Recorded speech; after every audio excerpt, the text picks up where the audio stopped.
Hey Mueller Junkies! Today's episode is brought to you in part by Beachbody On Demand, an easy-to-use streaming service that gives you instant access to a wide variety of super effective workouts you can do from the comfort of your living room 24/7.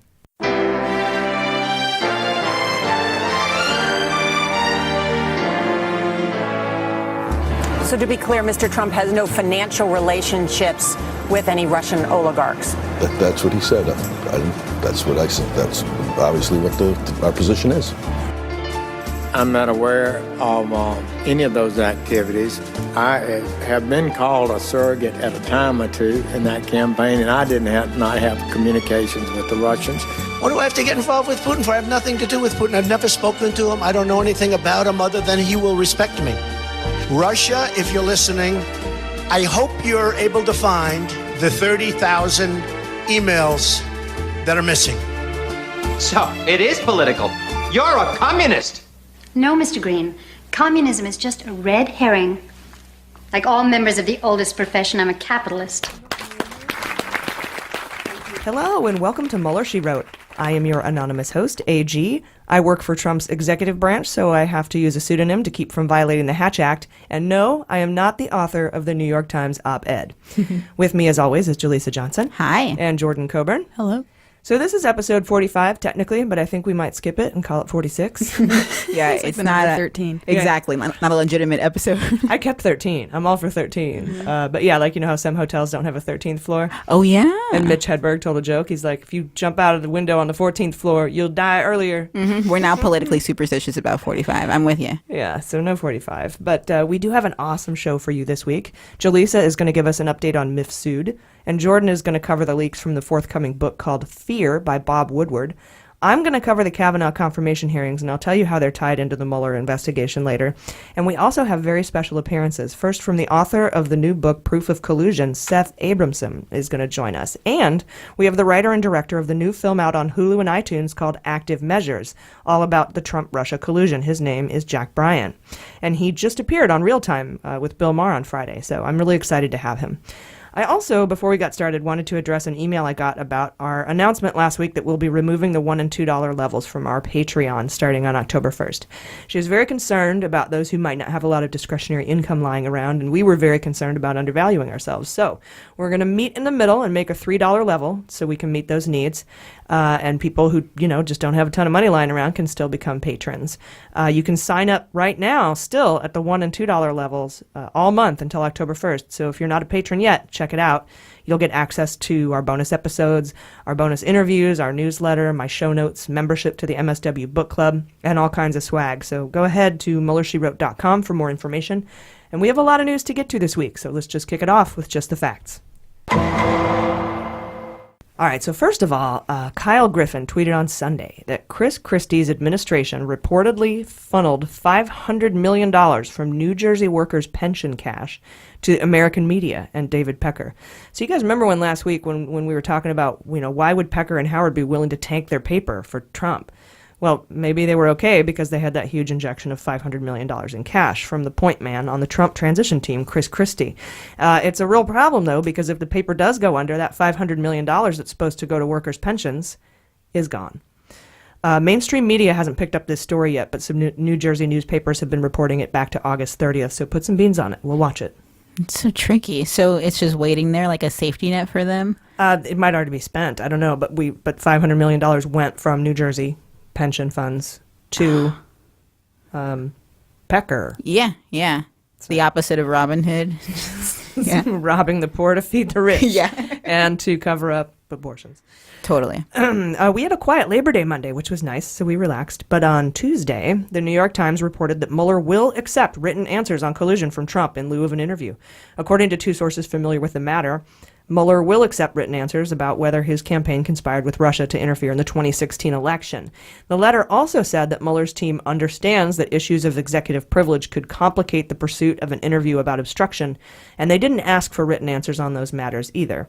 But it's important to note that Mueller has not given up on an interview for obstruction, but many Trump allies have concluded now that if an interview does happen, the scope will be way more limited than Trump's legal team initially thought. Remember when we did those 50 questions the New York Times released? We did an emergency sode. Yeah. And they were, turned out they were released by Trump's team, probably Seculo. Mm-hmm. Well, a lot of people think now that because he's willing to take written answers and because he's walking, treading lightly on obstruction, that it won't be a 50-question interview. It'll be much smaller. But that's their speculation, and they're welcome to believe that if they want. Interesting.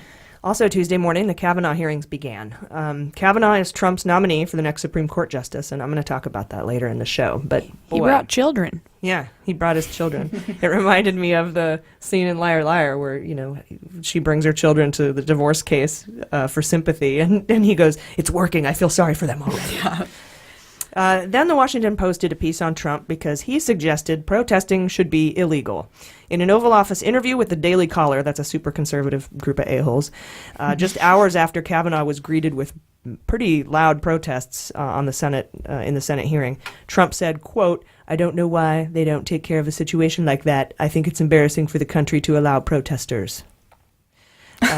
You don't even know what side the protesters are on. Oh my God.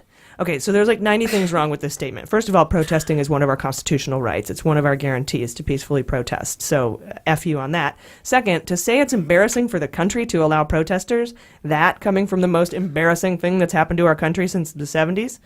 Then he says, we don't know what side the protesters are on. They're protesters. That puts them on one very specific side. I know he doesn't read, but the huge signs that say vote no and be a hero, and the shouting of words like vote no and be a hero should have been a clue. Mm-hmm. There was not one person protesting the Dems to vote yes on Kavanaugh. It's a protest. It means you're anti-something. That's puts you on a side.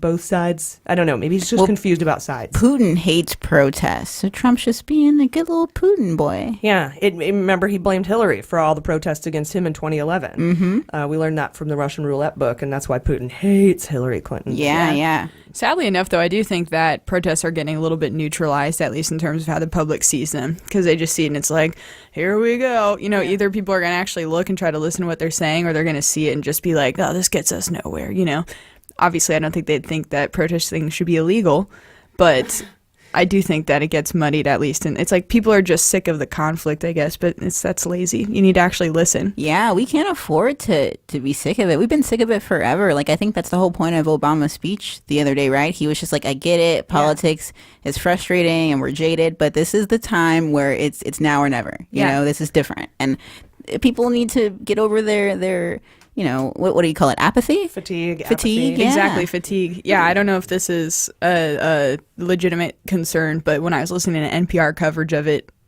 protests would happen. They'd break out. They'd be disruptive. And all the reporters on NPR would say, protesters interrupt. They wouldn't say, protester says, Right. blah, blah, blah, blah, blah. And it's like, I question why. I understand you can't report on everything protesters are saying, but the fact that they just glossed over it completely and did neutralize it, I think is problematic. They did, and so did the senators, and so did some of the Dem senators. They would just be like, okay, we have to wait till they leave. And it's like, and one guy, I think he was like, who are these people, blah, blah, blah. I'm like, those are voters. You know, those are citizens that are concerned about the fact that a proven liar and anti-Roe guy is going to be appointed to the court. I'm going to go into more detail when we talk about Kavanaugh later. But protests should be illegal and they're embarrassing. Oh my God, eat shit. Then the news dropped about the Bob Woodward book, Fear, and Jordan's going to cover that for us later in the show. Really good, juicy pieces leaking out before we get to. Oh God, that's gross. I didn't mean for it to be. It was more like fruit. I thought about meat, so I got kind of hungry, but that's just me. I'm vegetarian. I'm so sorry. Of vegetables. Wednesday, we learned another Roger Stonehenge guy named Jerome Corsi was subpoenaed by the Mueller team. Corsi is a Republican conspiracy theorist with Stone connections. Apparently, he was in earshot when Stone talked about his ties to WikiLeaks, and he was supposed to testify before the grand jury Friday, but he didn't show up. And he's also said that he could beat up Mueller. I don't know. He's just a weird dude. And he kind of looks like Brody. They kind of look like they could be brothers. But Randy Credico did show up and testified on Friday. So Mueller keeps closing in on Stone. I just hope he doesn't need Andrew Miller's testimony because he could be tied up in his appeal for a while. If you remember, he's the guy who held himself in contempt for not responding to a Mueller subpoena so that he could appeal the constitutionality of the investigation to the D.C. appellate court. Another reason Trump shouldn't be allowed to seat a justice, by the way, who refuses to recuse. Yeah. Let's see. The op-ed came out. on Wednesday. I didn't write it. A Trump administration official wrote an opinion editorial for the New York, that's what op-ed means, opinion editorial, for the New York Times called, quote, "I am part of the resistance inside the Trump administration," unquote. This person is a he, at least I think so, because the New York Times tweeted he and then deleted the tweet and walked it back. They wouldn't have said he if it were a woman. But everyone weighed in on who it could have been, and of course Trump went nuts. He was already off his rocker about the Woodward book leak, but after the op-ed, he started tweeting that the New York Times needed to hand over the author to the government immediately. That's frightening as fuck. Yeah. All of his staffers, including his wife, were forced to give him written statements saying that it wasn't them. And he tweeted at Jeff, which is Jeff Sessions, our Attorney General. Hey, Jeff. Is he at Jeff? Wow, what a good Twitter handle, at Jeff. He wants to spend our tax dollars investigating, not Jeff, but Trump wanted Jeff to spend our tax money to investigate who wrote the memo. And then he started considering giving everyone lie detector tests because Rand Paul told him it would be a good idea. But one thing I feel got lost in the bedlam was the absolutely terrifying message in the op-ed. It said they were considering the 25th Amendment early on. That's the amendment that the president is unfit to serve, but decided to put their heads down and keep America safe from the president. We'll just keep going so we can get our tax cuts and we can get our shit. And that's absolute bullshit. And they can go ahead and take credit for all the shit that's happened and will happen because they didn't remove Trump like they were supposed to per the Constitution. I mean, if you think about all that's happened, family separations, right? One, possibly two conservative Supreme Court nominations, a flubbed foreign policy, the whole North Korea debacle.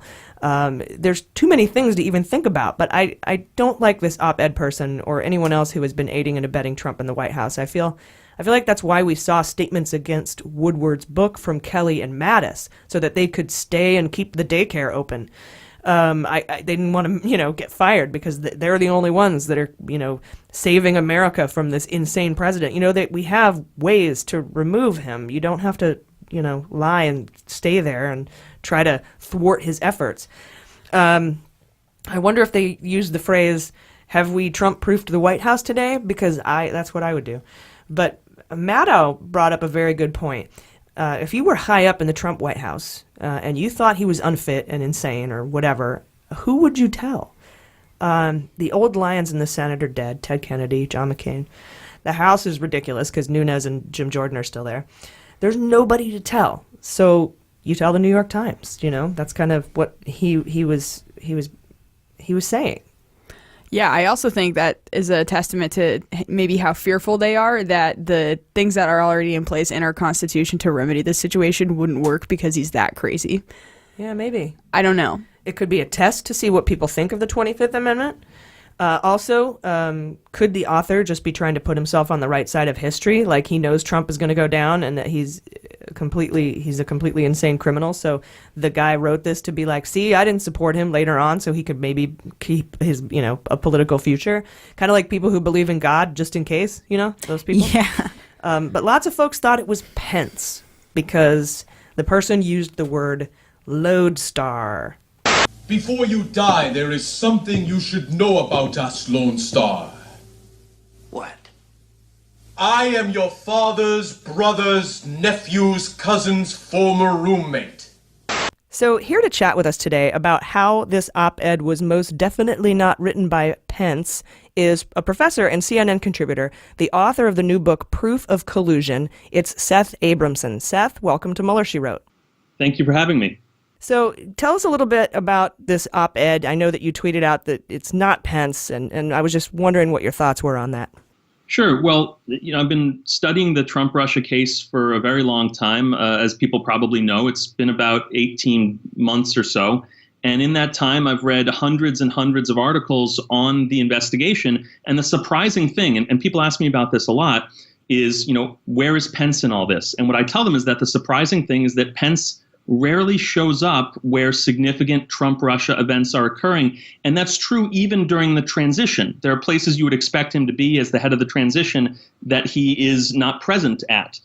That's clearly by design. He wants to be as clean as possible in terms of any suspicion of criminal liability when Donald Trump is impeached, should that happen, which I expect that it will.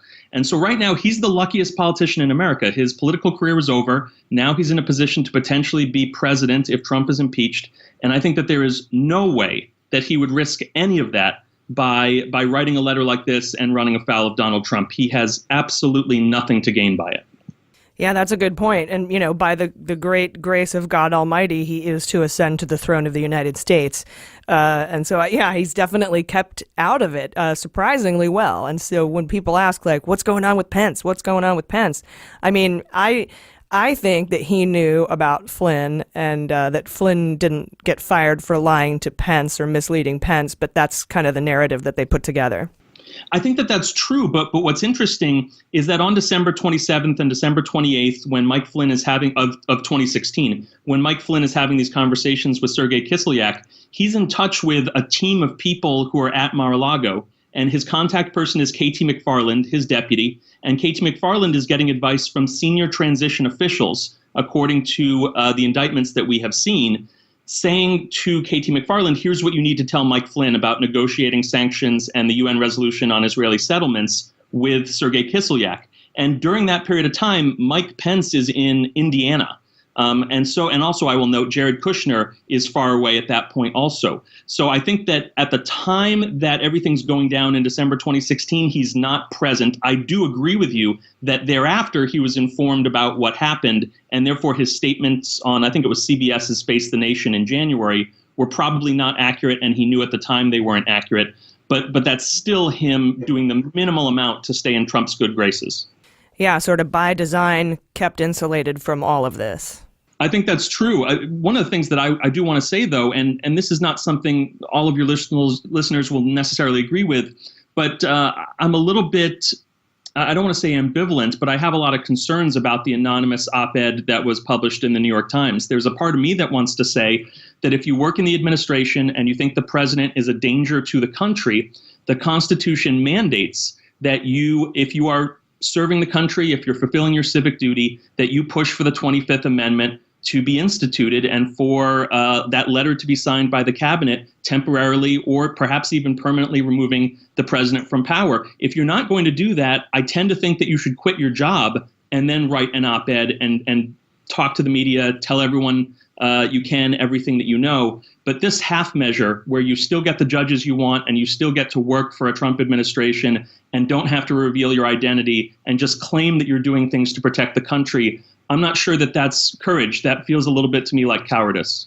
Yeah, no, it actually makes me pretty angry, too, because if you think about all the things that have happened as a result of this administration, I think that some of the culpability then belongs with these folks who were whispering about the 25th Amendment early on and didn't take any action. So the family separations and there's way too many to name here on our, unless we want a 6-hour-long podcast. But I put some of the blame on this person who authored the op-ed and their inside resistance, guys who are keeping their heads down and, trying to just thwart Trump at every opportunity.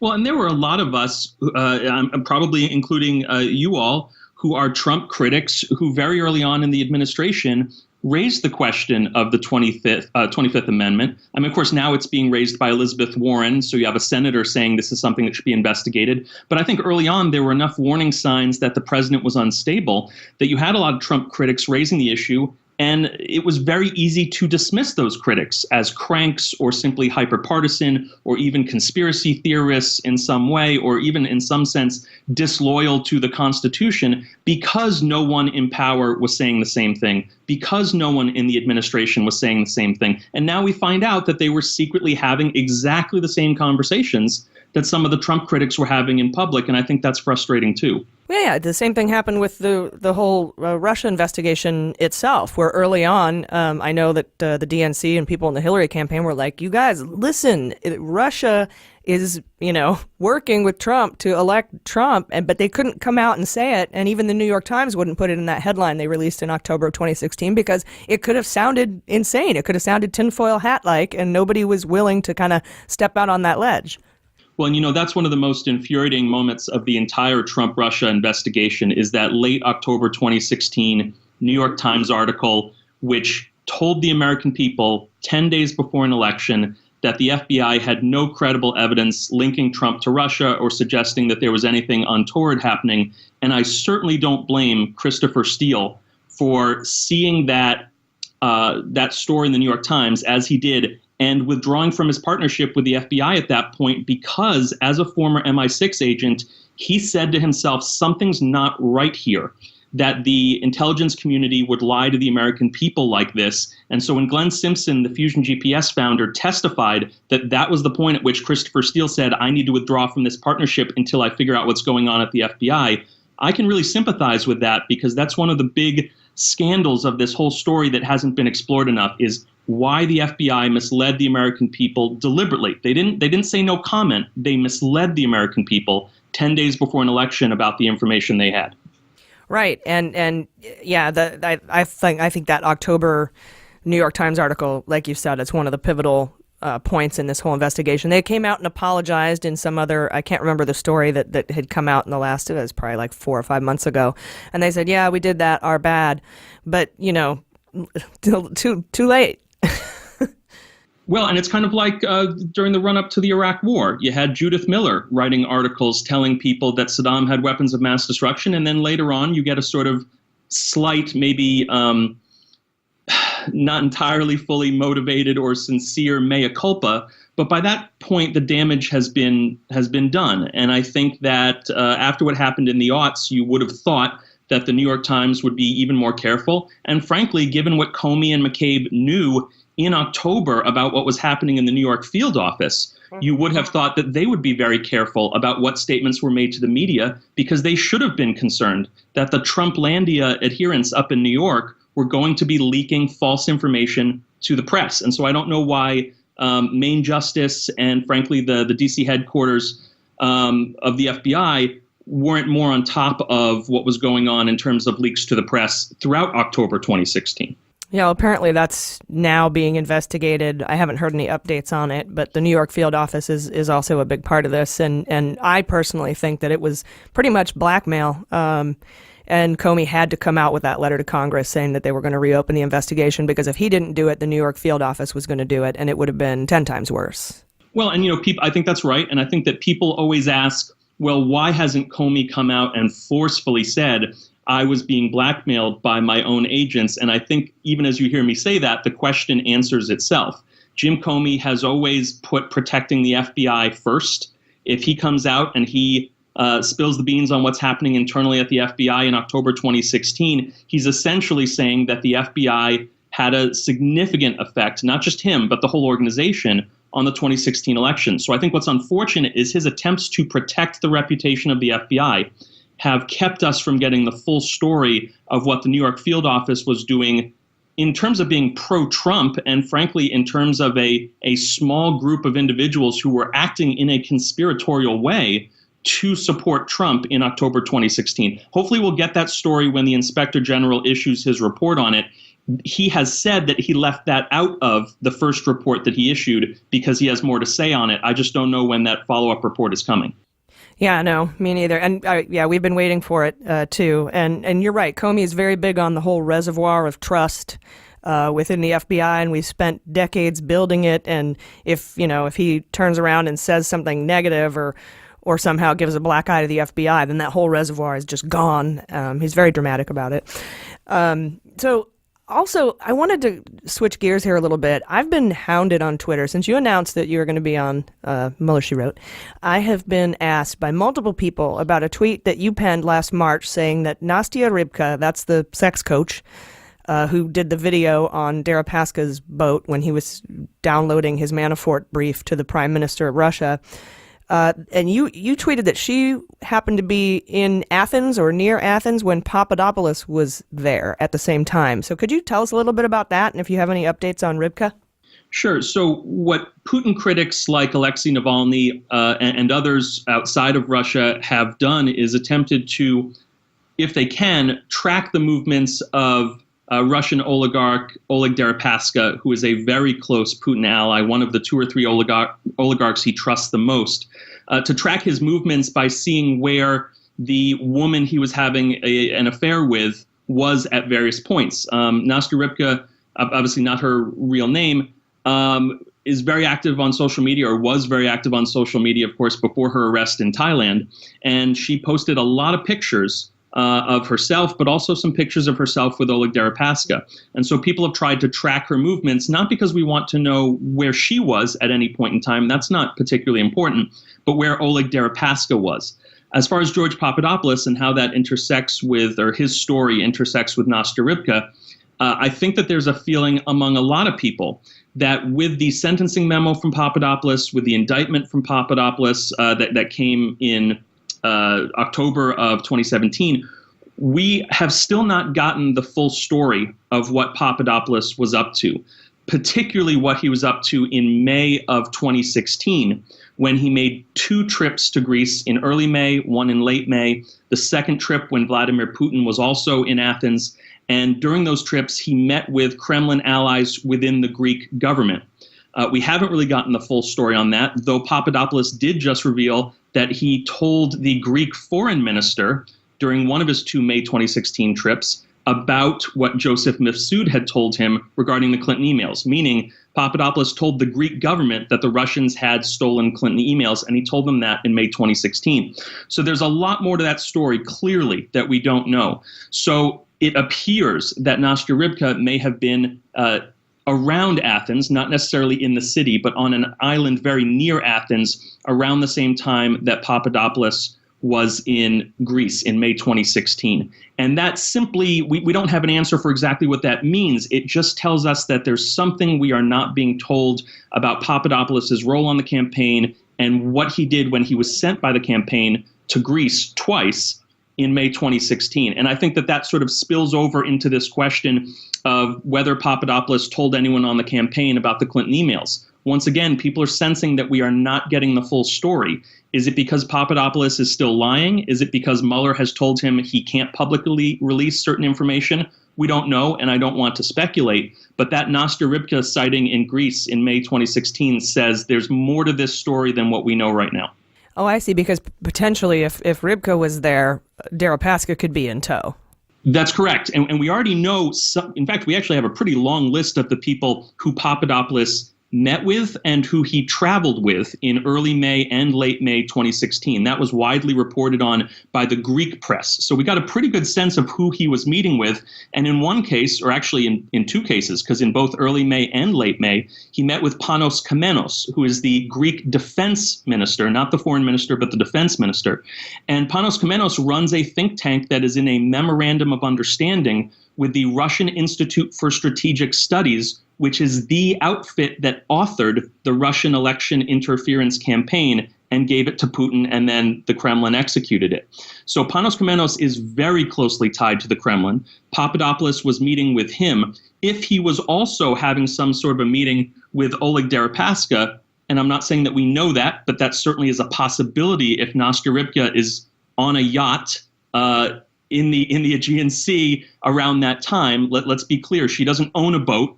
She was telling people that she was being taken around the world by Oleg Deripaska. So it's not just that she travels a lot, it's that she actually was being taken to places. So if Oleg Deripaska was there, then Papadopoulos was engaged in much higher level negotiations with the Russians than we realize. And that could be the basis for his cooperation deal. And I will say further, could be the sort of information Mueller would not want him to reveal even in a sentencing memo. So there's still a chance that we're only seeing a sliver of the George Papadopoulos story. Okay, and so do you think that might be why in a recent interview Papadopoulos says that he now doesn't remember even telling Alexander Downer, that's the Australian diplomat in a London bar, about having dirt on Hillary, like maybe because he's been told not to say it?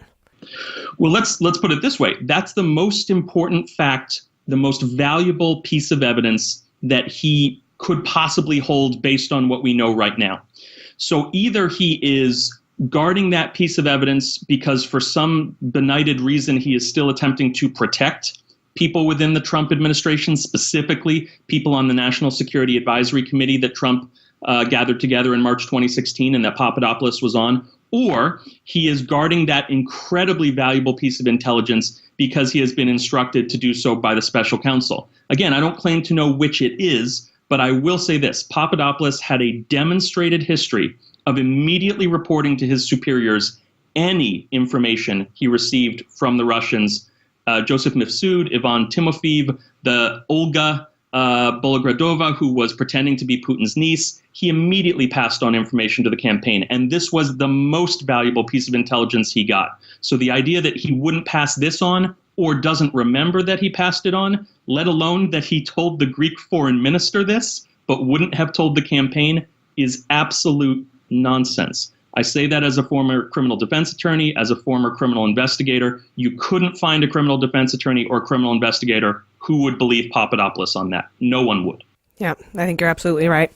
So before I let you go, Seth, and before I want you to talk about, how people can find your book, Proof of Collusion, I wanted to ask you, I know that you've said it's not Pence who authored this op-ed. Who do you think it is, based on all of your reading? I'll tell you honestly that I have actually given it very little thought because I'm not sure that it matters. And let me tell you why I say that.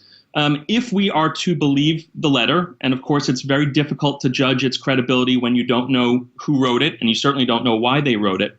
If we're to believe the letter, there is an entire resistance, and that's now a self-described resistance, quote unquote, within the White House that involves many people. And I think that that's what the White House forgets as it's hunting for the author.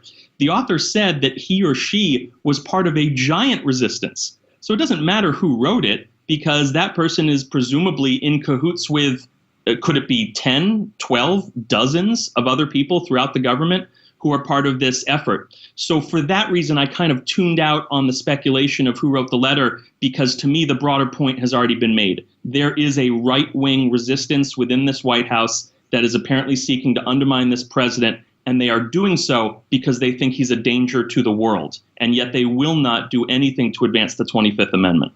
Excellent. I agree. We just like to guess, but I do agree with all of that. So tell, you have a new book, Proof of Collusion. Tell my listeners where they can get it.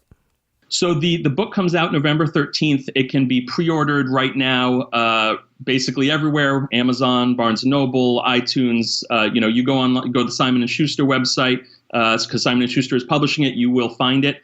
And I want people to know that this is, number one, it's a massive book of proof of collusion. We're talking over 500 pages, and we're talking over 2,000 endnotes, and a team of fact checkers, not one or two, a team of fact checkers and attorneys looking at this book. So this will be as sourced, as cited, and as fact-checked a Trump-Russia book as there has been. This is not me writing my opinions or my speculations or my desires for the Trump-Russia investigation. It is the record of the public investigation of Trump-Russia collusion. Everything the public knows, which is far more than I think people realize, is contained in this book. So while you are waiting for Robert Mueller to release his report, which could be a very long time from now, while you are waiting for Congress to do anything, which you'll be waiting forever on because 5 of the 6 investigations have shuttered and the Senate Intel investigation is stalled, this book will summarize for you everything that is part of the public investigation. And as I said, it's going to shock people because we know so much more than I think many people realize we do. Even people who watch this case on a daily basis probably have not come across more than 90% of what's in the book. And I know that that's hard to believe, but read the book and you'll see that it's true. All right, everybody catch that. And you can follow Seth at Seth Abramson on Twitter. Is that correct? At Seth Abramson? Yes, that's right. And he's got incredible threads and theories, and he spells it all out for you. Like you said, all those thousands of footnotes and annotations in the book, he does that. He gives you all the information that you're going to need to make up your mind for yourself. And so, Seth, I appreciate you coming on today, and I hope you have a good weekend. You too. Thank you so much for having me. All right. Bye-bye. Bye. Then Thursday, a CNBC report came out saying Trump said he's willing to meet with Mueller, but doesn't want to be set up in a perjury trap, basically admitting he's incapable of not lying.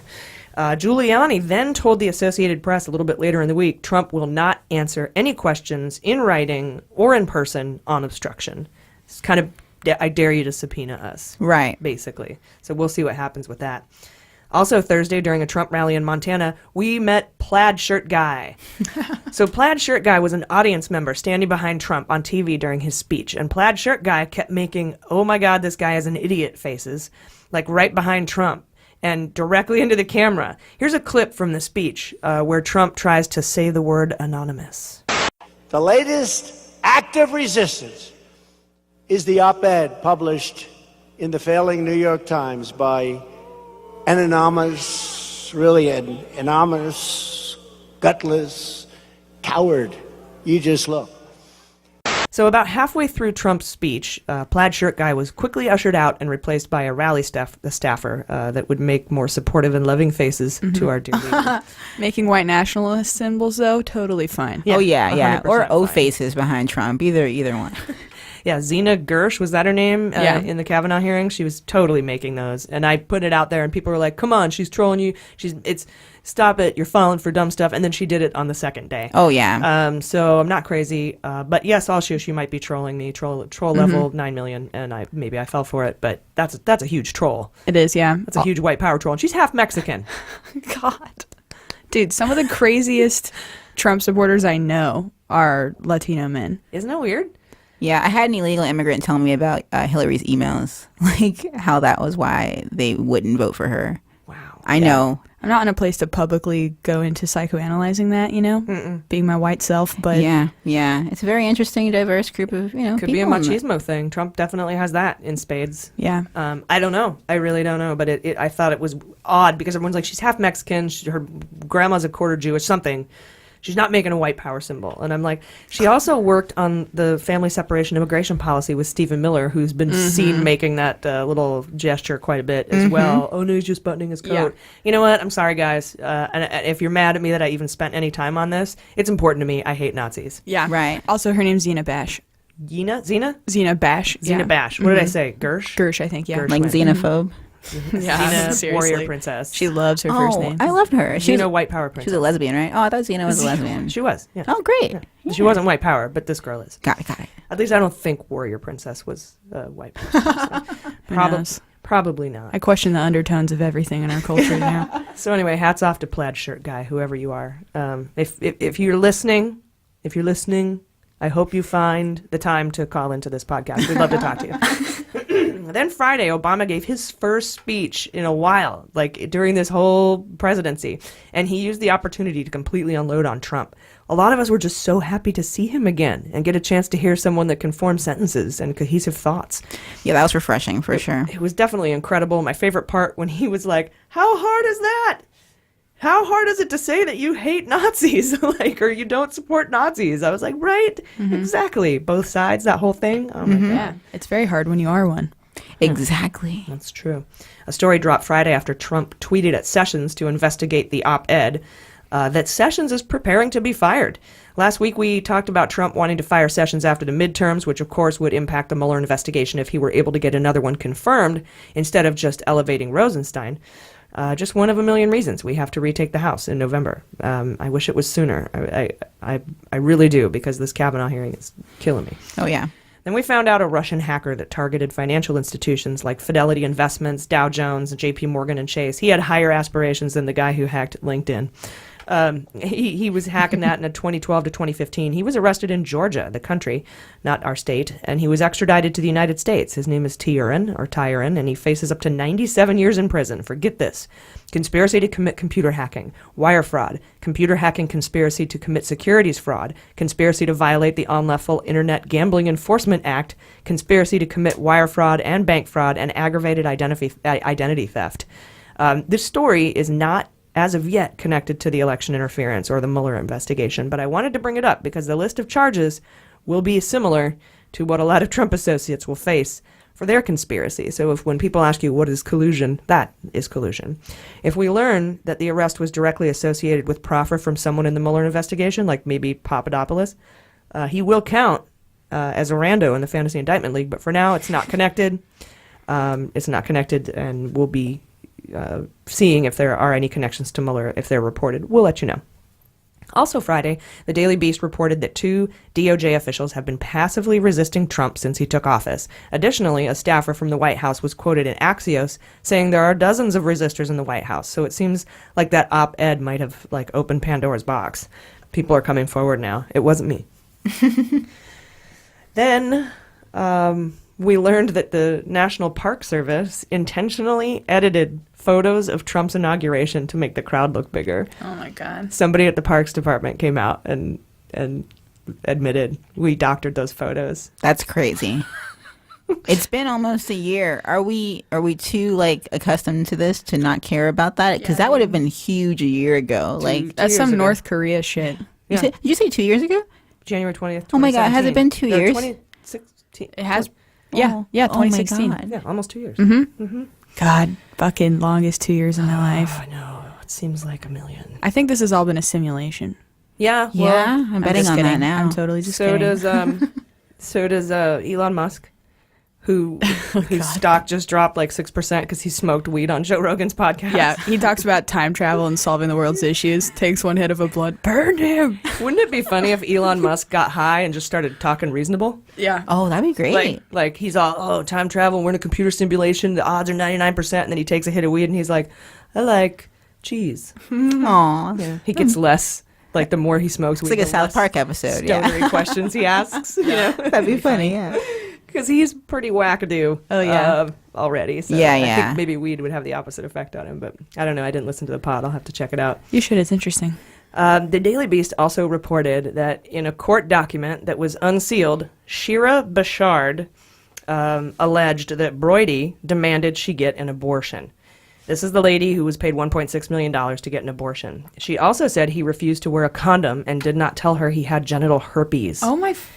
She also alleged that Keith Davidson, that's the guy who I think was in cahoots with Cohen, her former attorney, told her that Broidy would sue her for child support if she kept the baby. And the court document said that Broidy would push her to drink excessively so she'd be more compliant towards his physical abuse. Oh my God. And that he would hurt her during sex. But what this means is that it wasn't Trump. Guys, remember when we were like thinking it was Trump and he was taking the fall? Yeah, this is probably worse, actually. It's not Trump, Yeah. so take beans off of that. Mm-hmm.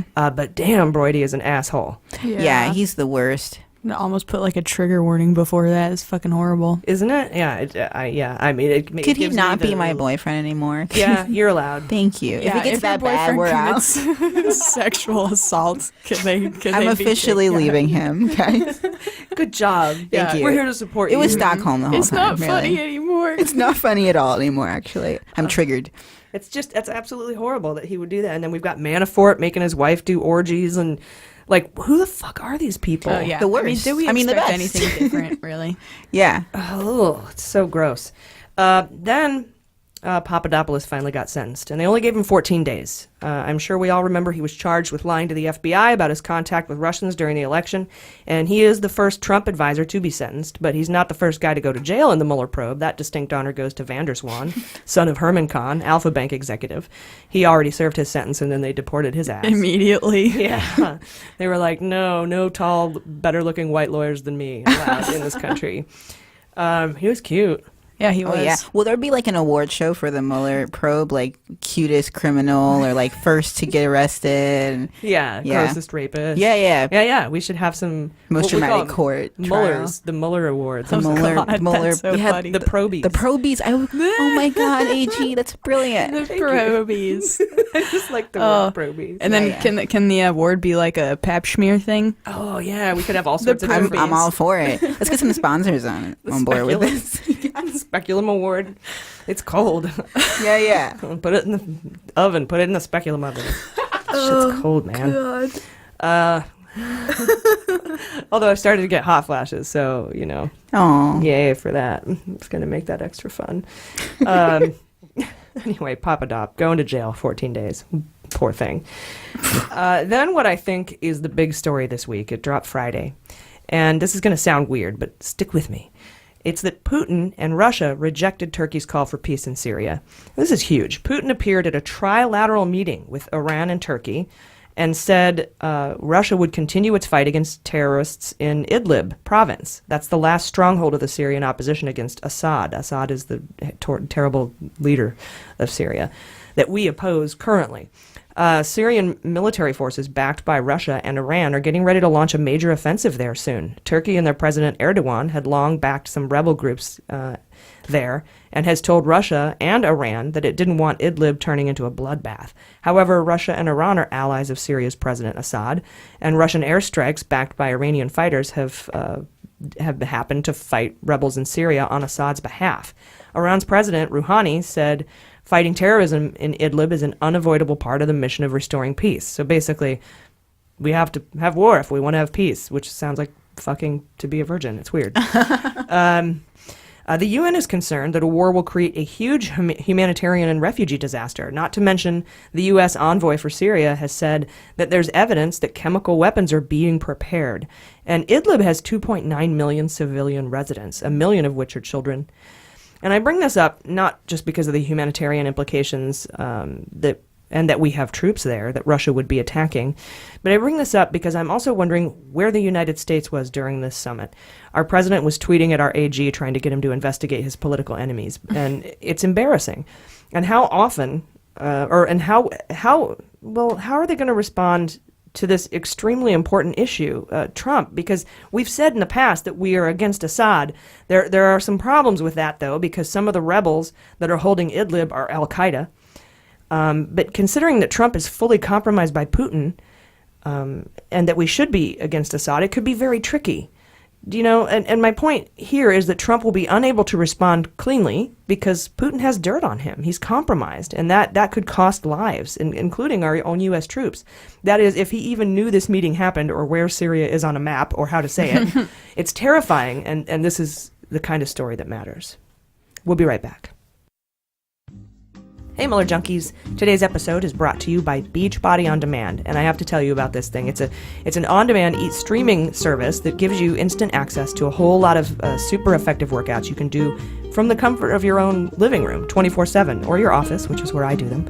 And we've talked about this a lot on the show, how important self-care is. And part of self-care for me, and part of making sure my mental health stays stable in these crazy news times, is to exercise.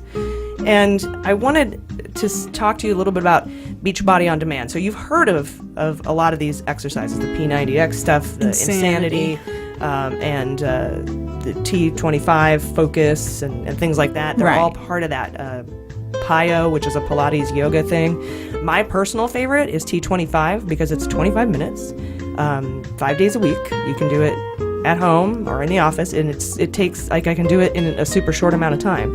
And I've had amazing results. I'm on week 6 right now of T25, and I've lost about 18 pounds. Damn. So in 6 weeks, it really works. I mean, you can't eat a bunch of crap on top of it, but you have to change your diet a little bit too. But I just love how effective it is and how fast you get results, because that's one of the main things that kept me from dieting and exercise programs in the past, is that I wouldn't see any results for several weeks and I would get discouraged and I would quit. But the first week I lost like 6 pounds. It's nuts. And I've lost 2 sizes. So I really want you guys to try this out. And because you're listeners, right now you can get a free trial membership by texting AG to 303030. So text AG to 303030 and then tweet at us and let us know how it's going. I want to see how you guys do, because I absolutely love these. You get full access to the entire platform for free, all the workouts, and they have all sorts of levels. They have like hip hop abs, which is like super low impact, but then they go all the way up to Insanity Max 30, which is so hard. But I did that one for a while too. I loved it. So anyway, again, text AG to 303030 and then tweet at us at Mueller She Wrote to let us know how it goes. And thanks for listening. All right, welcome back. Hot notes. Okay, so today Jordan is going to talk to us about Fear, the forthcoming book by legendary journalist Bob Woodward, who broke the Watergate story with Carl Bernstein originally. But first, a Bloomberg article came out this week that posits that Mifsud, the professor that Papadop connected with over Hillary emails, could be dead. We talked about this possibility last week a little bit with Grant Stern. So, Jaleesa, what do you have for us on Mifsud? Yeah, so this week in Dead Men Tell No Tales, basically the committee put out a statement, the DNC committee put out a statement statement on the Hill, indicating that they used a private investigator to find Mifsud, who was missing for several months, and on the day that Papadop, aka Coffee Boy, was sentenced to jail for lying about contacts with Mifsud, the DNC lawyers from a separate case raised the possibility that Mifsud may be dead. So Mifsud was believed to be a Russian agent, and the DNC, who's suing Russia, the Trump campaign, and WikiLeaks, said in a court filing on Friday that they believed all the defendants in the case have been served with the complaint, quote, with the exception of Mifsud, who is missing and may be deceased. And they didn't say anything else about it. So they just dropped that bombshell and just kept on moving. So basically a mysterious key witness in the Mueller investigation who used Papadop to set up Trump might be dead. And they're like, yeah, well, we tried. And I don't know what else they can do or say about it. But there's going to be a hearing on the DNC lawsuit on September 13th, which is this Thursday. So that'll be interesting. I'm just really sad for the kid. Yeah. Didn't he have like a love child out there or something? Yeah, I was gonna say I feel fucked up now because in earlier episodes we were joking about how he like could have died and now his kid's not gonna have a dad. Exactly, he like really did die. He had a fucking sad Beyonce who was pregnant at the time, and now he would have an infant. Yeah, yeah. No more than one, I don't think. Yeah, I can't really remember the timeline, but it is. It's really horrible, and that just kind of, shows the level to which Putin will go. Yeah, falling into that circle is just fucking dangerous. Yeah, absolutely. Stay away. Yeah, I mean, the threats that exist when you enter into work with him. Well, even working against him, is a threat. So it's like, especially. Yeah, it's hard. It's hard to be a good person and still not get murdered by Putin somehow. Yeah. It's when you get really into it, I guess. I guess maybe he could have just been blackmailed or something, and that's why he was sort of doing his bidding. We speculated on that, I remember, when we first started reporting. Yeah, I wonder. I mean, he probably was a piece of shit, but you're right. It would be interesting if he was blackmailed and that could have been a part of it, or a combination. And yeah. It's just sad. My real hope, is that he is in U.S. protective custody somewhere. Oh, hell yeah. That'd be an interesting plot twist, yeah. The Dems wouldn't know that when they filed that lawsuit. Right. Nobody would. Yeah. Here's to hope. That's the idea. I mean, hey, we can. It's just the news just broke. We can see what happens for sure. Yeah, we will. Well, I'm sure we'll hear more about it as that stuff comes out and as the hearing happens on September. Was it 13th? Yep, this Thursday. Great. We'll definitely follow up next month or next week. Out. Yes, next month we'll follow up whenever we feel like it. Everything feels like an eternity now. It does. All right. Thank you so much for that. Thank you. And now, Jordan, tell us about the leaks from the forthcoming Bob Woodward book called Fear. Yeah, so there's a book coming out by the dude, Bob Woodward, good old dude, who wrote, this was news to me because I'm young as fuck, obviously, so when I first heard his name, I'm like, who is that? But he's same. One of the most important journalists in the history of America, broke the Watergate scandal. Cool story, bro. Yeah, cool story, bro. And then went on to write a countless amount of books covering various topics. He even covered drug culture when John Belushi died, but most notably he covers, he does an amazing job at covering past presidencies and current presidencies, and so he's writing one about Donald Trump. And some of the excerpts from the book leaked this week. The book is set to come out September 11th, and before I go into some of the leaks, I wanted to give you the story of the origin of the title, because it's chilling slightly. It comes from a quote that Trump actually said in an interview in 2016. He said, "Real power is," I don't even want to use the word, fear. I don't even want to use the word. Did he say that or did you say that? Trump said that. Yeah, it's a weird thing to say before you say it, like as if he knew how wrong it was, but he's like, well, that's what I believe. Yeah, really weird. Unrelated interview, but still interesting, very insightful. Yeah. Okay, so let's go through some of the stuff that comes out in this book, or we're expecting to see in the book. It's final copies are already made, so it's not going to change. So this is definitely in the book. First thing, Trump apparently wanted to assassinate Syrian President al-Assad. So remember when in April 2017, the U.S. launched a cruise missile strike against the Syrian regime airbase? Oh, yeah. So that was the walked back version of a military response to that chemical strike. Trump said, quote, "Let's fucking kill him. Let's go in. Let's kill the fucking lot of them." He told that to Secretary of Defense Jim Mattis, to which Jim Mattis said behind his back to senior staffers, quote, "We're not going to do any of that. We're going to be much more measured." Thank God for Mattis. terrifying, though, to know. The main takeaway from that, obviously, is that Donald Trump is willing to reactively assassinate leaders around the world. I hesitate to even call him a leader, but you know what I mean. And it's interesting because Assad is allied with Putin. Mm-hmm. So, right. Like, that's an interesting that he would be like, just kill him. He probably didn't know that. I'm guessing. That's a good point. Well, I mean, I don't think much of what Trump does is calculated, a lot of the time. It's reactionary, like you were saying. Yeah, so reactionary. Impulsive. But I do think immediately, as soon as he learns that he's a Putin ally, he's like, fuck, all right, well, I can't move forward on that. But thank God for Mattis still. Terrifying. So another thing that comes out is Trump apparently conceives of the North Korea issue as something that can be solved mano a mano. He says that the policy between America and North Korea basically boils down to quote unquote me versus Kim.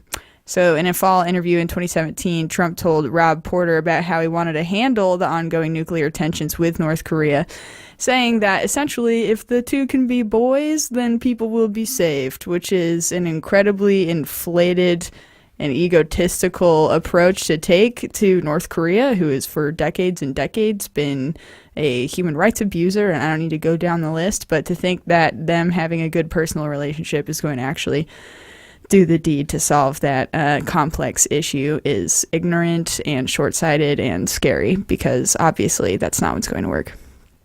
You want to say something? Oh, totally. I was just going to agree with you, dude. It's like, it's ridiculous. I was going to think it's kind of sexist too, but the whole boys comment, maybe they didn't mean it that way, but it's like... Oh, no, sorry. That was my... okay. Yeah, literally what he said was, he said, quote, oh, well, no, he did say man versus man. He said, this is all about leader versus leader, man versus man, me versus Kim. Does he think mano a mano means man versus man?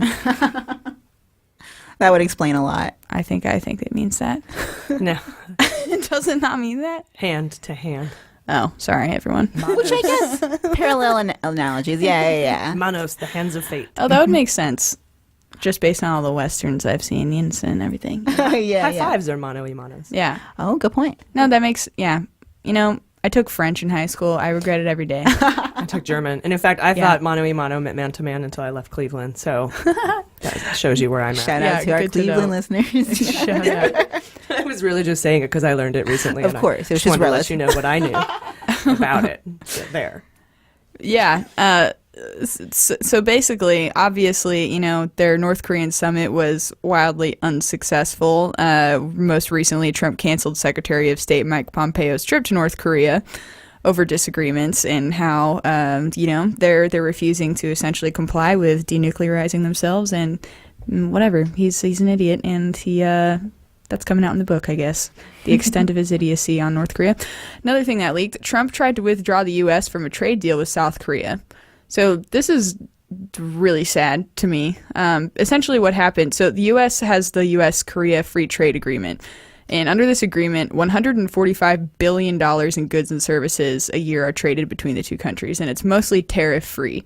So why this is important for South Korea, obviously it stimulates their economy, it keeps good relationships with us and them, and they're a huge ally to us, especially as we are working to protect them essentially against North Korea potentially. We have a program going over there where we're trying to develop technology that can, detect missiles within some crazy short amount of time. And him threatening there was a letter on Trump's desk, we learned, that was going to pull us out of that agreement as soon as he signed it. And one of Trump's, Gary Cohn, he's Trump's top economic advisor, he was so fearful that Trump was going to sign this letter, he literally removed the letter from his desk. He said, quote, I stole it off his desk. I wouldn't let him see it. He's never going to see that document. Got to protect the country. Damn. That's crazy. That's so scary. And we go on to learn, too, in some of these leaks, that this happens a lot. High-up Trump staffers are essentially intervening themselves and just rogue trying to keep things under control. It's described as, Woodward describes the tactic as no less than an administrative coup d'etat, and aligns exactly with the op-ed that came out this week. We also have 2,800 troops, 28,000 troops in South Korea. So if that deal goes awry, I imagine, I don't think our troops would stay there. I don't think our program would continue there to help them detect missiles. It would just completely break down relations with South Korea, which is essential for the safety of not only South Koreans, but North Koreans as well. Another takeaway, Egypt's president brought up the Russia investigation during a negotiation with Trump. So basically, what he had said in April 2017, they were having a discussion about the release of Aya Hijazi, who is an Egyptian-American aid worker that was in captivity in Egypt. And Egypt's leader and Donald were on the phone, and his name's Al-Sisi. He said to Donald Trump, "Donald, I'm worried about this investigation. Are you going to be around?"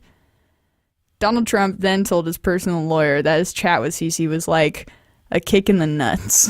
What nuts? That is very true.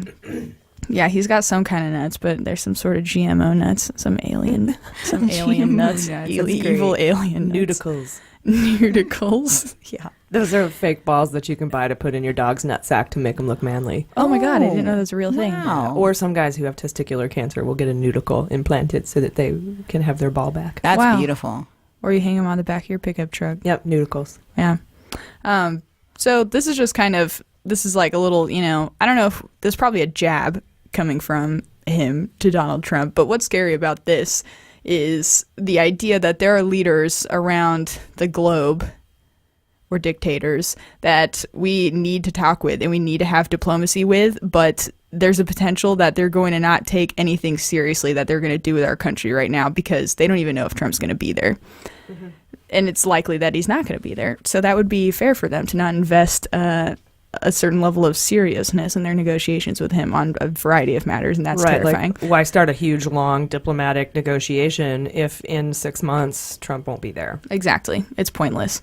Or not pointless, but it seems like it is. It feels to a degree. pointless. Yeah. Okay, and finally, this is the last takeaway that I saw that I think is important. Mattis apparently said that Trump acts like a 5th or 6th grader. And then Mattis went around and denied that he said that or has ever said anything disparaging like that about the president, either in or behind his back. So that is troubling a little bit. It's good, obviously. I think that Mattis thinks that Trump is not giving competent suggestions of what to do with the military because, the example of saying we should bomb and kill Assad immediately. And him not doing that. But what's a bummer to me about this is that it sort of can potentially maybe negate some of the things reported in the book if Mattis is turning around saying he didn't say that. But he has to say that. Well, yeah, and we talked about that a little bit earlier. The reason Mattis and Kelly might be coming out and saying it's all lies, it's all bullshit, is because they feel like they have to stay in their positions in order to keep the world from exploding. Yeah, just like that op-ed. Yeah, it's the same thing. They don't want to reveal their identity, but they still stand with them. And that's something else, too. You just mentioned the op-ed. All of these things now, the book, the Woodward book, the Omarosa book, the David Wolf book, Fire and Fury, and the op-ed, and then these other subsequent people coming out saying that they've seen the same things, are all on the same page. So while you might not find the credibility in a book like Fire and Fury or Omarosa's book, Woodward's credibility is unmatched as a journalist. Yeah. And he's got tapes of everything, by the way. And we're going to be covering this book in our Mueller, She Wrote book club starting as soon as we get it, September 11th, whatever the week is after that. And that's going to be for patrons. So if you want to become a patron, you can still do it like for $1 at MuellerSheWrote.com. But the credibility of Woodward is impeccable. And in fact, Trump tweeted out in March of 2013 saying Woodward is, awesome because he'd written a book about the Obama administration. And basically the big scandal that came out in that book was that Obama apparently might have been a bit heavier-handed on the moderate budget than he let on. Oh, my God. Ooh, so scandalous. Yes. But yeah, Woodward has, Trump tweeted like, great, Woodward, go ahead and try to, refute this Obama. Woodward's awesome. And now he's like... amazing. Yeah. And so now it's completely the opposite because it's somebody saying something bad about him. Yeah. You'll notice when the book comes out that Trump and any direct quotes from him to Woodward do not exist because he tried to reach out to the White House for comment from the president and he got no response. And there's actually, you can look it up right now, the Washington Post published the conversation Woodward had with Trump after Trump learned that this book was being published. Trump's essentially saying, why didn't you call me, dude? You could have tried reaching all of the people that are around me. Why didn't you try? And Bob Woodward is like, I did. I reached out to at least 7 or 8 people. I tried very hard to get in contact with you. I talked to Kellyanne. She didn't get back to me. And then Donald's like, I'm gonna get her. He goes, yeah, let me get her in here. And so she jumps on the phone. Yes. Oh my god. And she's like, no, I remember that. I do. I remember it. And that's a great voice for her. And you can tell so much about what it's like working for him with how she reacts. She says, well, I can tell you that I know that Donald is going to want to know the names of all the people that you asked to talk to him. So send over like a list of those names so they can essentially be fucking fired or I think my favorite thing lashed. Kellyanne Conway said this week is she did an interview, I think, with CNN when they were asking her about the op-ed, and she said, Trump's going to suss out what was it? They're going to suss themselves out or something like that. She completely misused the word suss, which is a British term. Yeah, I don't even know what that word means. So that's fine. But I mean, it means to figure it out. But she used it completely improperly, and I just laughed at her for a minute. Yeah, not a surprise. But she's a laughable person. She really is. Yeah, but she got thrown under the bus. I'm sure Donald had some. I don't know why I keep calling him Donald this episode. I don't think I like it. Trump is going to have some words with her. And apparently Lindsey Graham did talk to Donald Trump. And on the phone, he does remember. He's like, oh, no, yeah, you're right. Lindsey Graham did come talk to me. And then it's like, all right, well, then that's your fucking fault then, isn't it? But of course he's not going to say I guess I'll just have another bad book. Okay, I guess. Too bad. That's too bad. Yeah. You're going to have more than I was going to say, that's not too bad. Yeah, that's like 5 bad. 5 bad books. All right. Well, thank you for that reporting, and I look forward to reading that book. We're going to get it when everybody else gets it. So we're doing a book club for it, right? Yeah, we are. Yeah, they didn't send us an advance copy, though, so we have to wait until everyone else does. That's fine. That's okay. The worst part about reading that book is going to be seeing his big fat face on the front every time we read it, because that's the cover. Is it on there? It's just enlarged, fills up the entire cover. Gross. But it's all red, like in propaganda. Yeah. Mm-hmm. All right, guys, I want to go over the Kavanaugh hearings that started this week. So what does that have to do with Russia and Mueller, you might ask? Have you discussed Mueller or his investigation with anyone at Kasowitz, Benson, and Torres, the law firm founded by Mark Kasowitz, President Trump's personal lawyer? Be sure about your answer, sir. Well, I'm not remembering, but if you have something you want to... That clip went on for about 8 minutes, and he was worse than when, when they asked Manafort, in our opening sequence. Well, that's what he said. That's what our position is. It was like that. He was, I don't know. And then a Republican senator interjected and said, "This isn't fair. Law firms are like rabbits, and they're always multiplying and changing off new strings, and you can't know everyone who works at a law firm." Moo. But it's clear she was asking about a specific person she couldn't name because it's from a committee confidential document.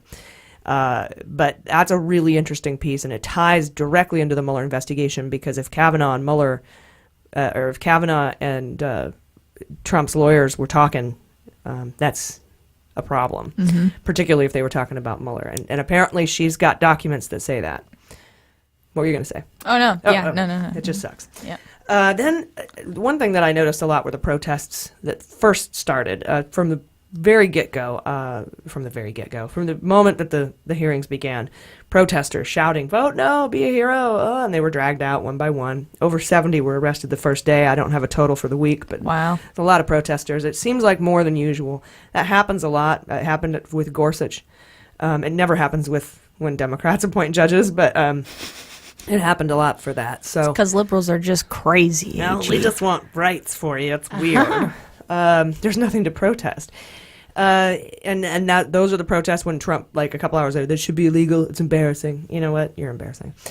Then another tactic they tried, the Republicans tried to pull, was that the night before they were uploading 42,000 documents into this reader program that takes a while for the things to upload. They were all finally finished uploading at 6:41 the next morning, and the hearing started at 9:30. So all the Democrats tried to make a point of order that they wanted to enter a motion to delay the hearings because they haven't had a chance to look at all the documents.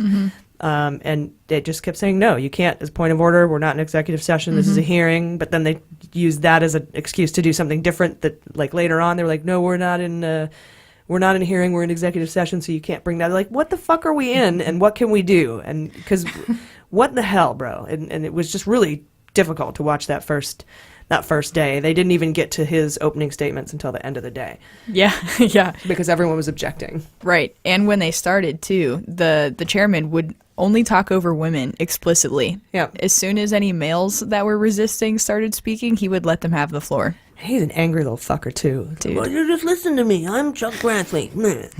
I will not lose control. Either I run the committee or the committee runs me. And I'm just tired of these old fucking white dudes, like, in charge of, I have reproductive privilege. I am beyond the age of where I would need an abortion.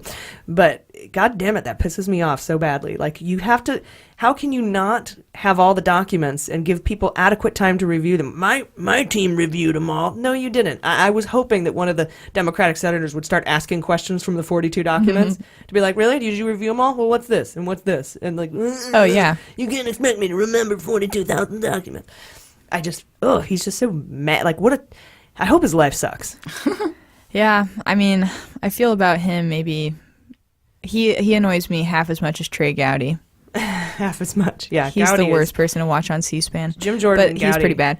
Yeah. Oh yeah, that's true. Jim Jordan. Yeah. To the chairman's credit, though, I hate to say that, but he did admit that he has been ran over by the committee, and he allowed the precedent that was set by him being bulldozed by them essentially to continue at one point. He did say, I have to give him some credit for that. Yeah, he was like, well, I let everyone talk as long as they want. I can't take it away now. And that's why he was like, either you run the committee or the committee runs you. God damn it, flabbity flea. Oh, well, I guess I'll have to let you talk. Yep. But I'm not going to entertain any, motions, not even a motion to vote on it, or, it was... Yeah.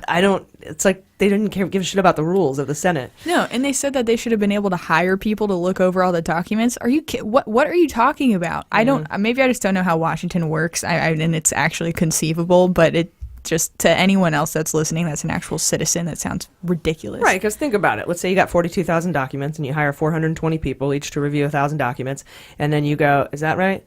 Yeah, no, 42 people to do 1,000 documents, or 420 to do 100 documents. Then you go, all right, review them all, and then you split it all up, and then you go, all right, so how am I going to get all of their knowledge into my fucking head so that I can ask questions? You can't do it unless you're in the Matrix and you have a program uploaded, and now you know jujitsu and what's in the 42,000 documents. So it wouldn't work. Mm-hmm. The Republicans are robots. That's why they could do it. Oh my God. Oh, they're the men in the suits, right? Yeah. You're right. Agents, Russian agents. Sometimes I think we should have a computer as the Supreme Court. Like, just a computer. They know what's up. Like, they have all the law, and they know everything. Futurama style. Yeah. Totally. Like, what is love?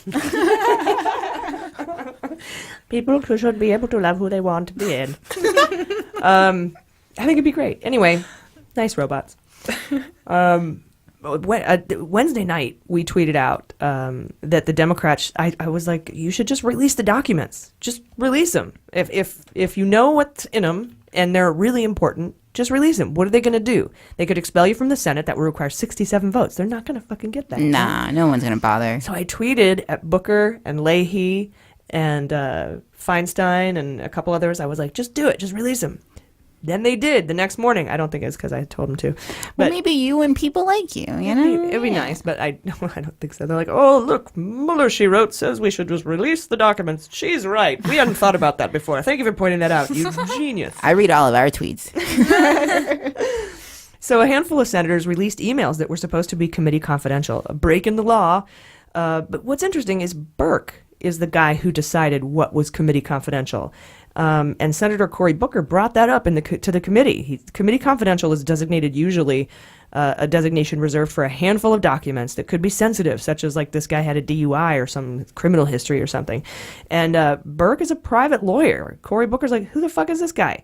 In fact, he's currently the lawyer representing Bannon, Priebus, and McGahn in the Mueller investigation. And remember when we said that perhaps Burke was advising those three not to answer questions in congressional committees? Maybe their side didn't want the GOP to learn what they knew. And I was wondering, for a second, and then I stopped.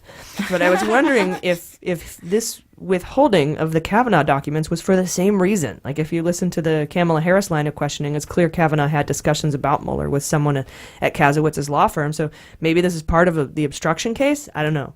That's pretty far-fetched. But why else would Burke have been given that job, and who gave it to him? That's what I want to know. Good questions. Yeah, I'm curious. So one of the emails that they released, quote, I am not sure. Okay, so there's so many documents. I'm only going to go over the ones that I thought were like super important. And what was interesting is the Mueller document that Kamala Harris was referring was not released, and that could also be because you don't want to. It's an open and ongoing investigation. The Mueller document about him talking to someone from that law firm. You mean? Exactly. Yeah. Mm-hmm. So, or whatever email it was, or however she knew, whatever the document said that she knew that he had talked to somebody at the Kasowitz law firm about the Mueller investigation. That did not get released. But one of the things was an email that he wrote about Roe v. Wade, where he basically says it's not settled law.